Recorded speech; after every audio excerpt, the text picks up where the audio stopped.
I get it, man. I get it. We haven't been here the last couple weeks.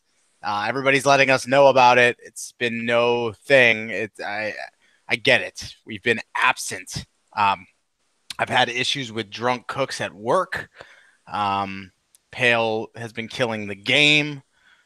Cortez has been being Cortez. Fergie's got 19 jobs. Ability has gone completely rogue. He's probably streaming somewhere. So we're here. We're a little bit late, but we're here. 3 minutes. Obviously, we've had issues the last couple of weeks, but we got a lot to talk about. I know you guys are upset because you miss it. You just miss getting the absolute best analysis that there is out there. So we're not mad at you for being mad at us. Does that make sense? We're not mad at you for being mad at us. Anyways, man, before we get into it, because we got a lot to cover, let's introduce the panel today. We got a small panel today, but as always, Pale Poner, man, how's it going tonight? I'm doing great, man. First Throwdown in a while, and it feels good to be back. We got a lot to go discuss tonight. Really, and I just don't care.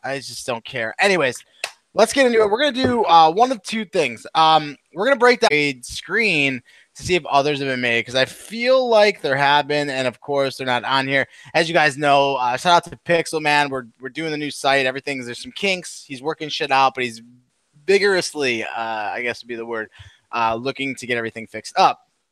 I think there's only been one other player for player trade. It was Marine Mike for All the Way. So as you guys know, All the Way got Rule 1 for being a POS. Good riddance.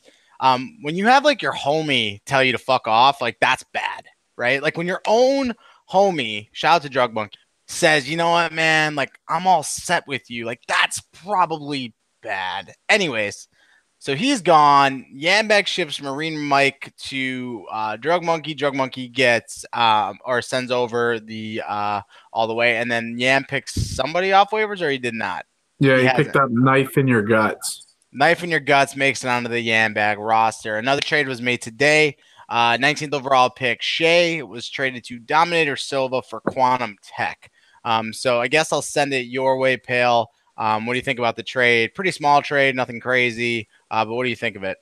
Yeah, I don't really know anything about Shea. I know that he was considered a top versus player.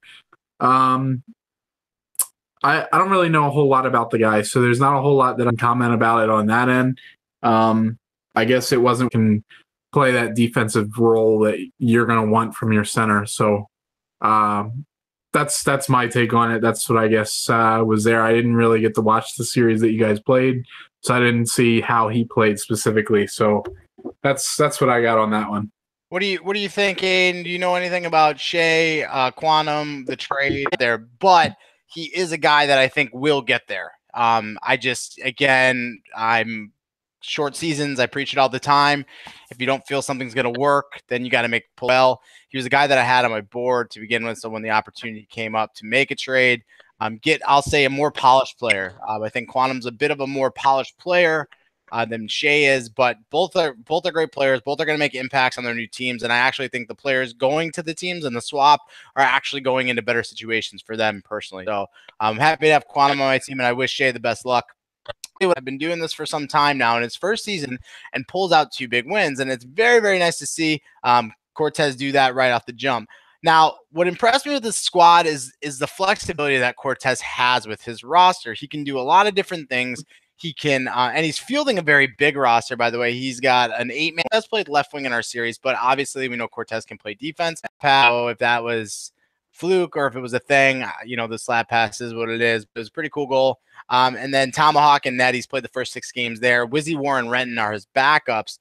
And that's how it's looking so far. Now, Tomahawk is going to be the question mark here. He's a very sporadic. When he's on, he is on. He was good the other night. But I wonder how quick Cortez will be to pull the trigger, knowing he's got Wizzy War, knowing he's got another D-man and Renton to put himself in that Tommy can't get it done. If Tommy plays like that all year, there's going to be no problems. But I'll send it over to you, Pale. 4-2 with 2 big series wins so far to start the season. How do you like Cortez's team? What are the strengths, weaknesses? What do you think? Yeah, I mean, I really like Cortez's team. McSwagger is a guy I got to play with last season. And he's a guy that can take over a game. He's a good player. C-Dub's a guy that I brought into the league. He's a guy that I really enjoy playing with. He can play, a couple of different positions at a really high level. The guy's gone deep in the playoffs pretty much every season that he's been here. The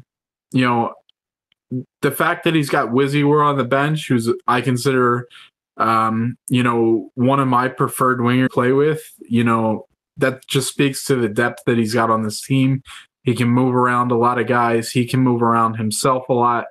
I just think that he's got a really good squad, and it's going to be, a good run for the rest of the season. I think he's going to be pretty good. Aiden, what do you think?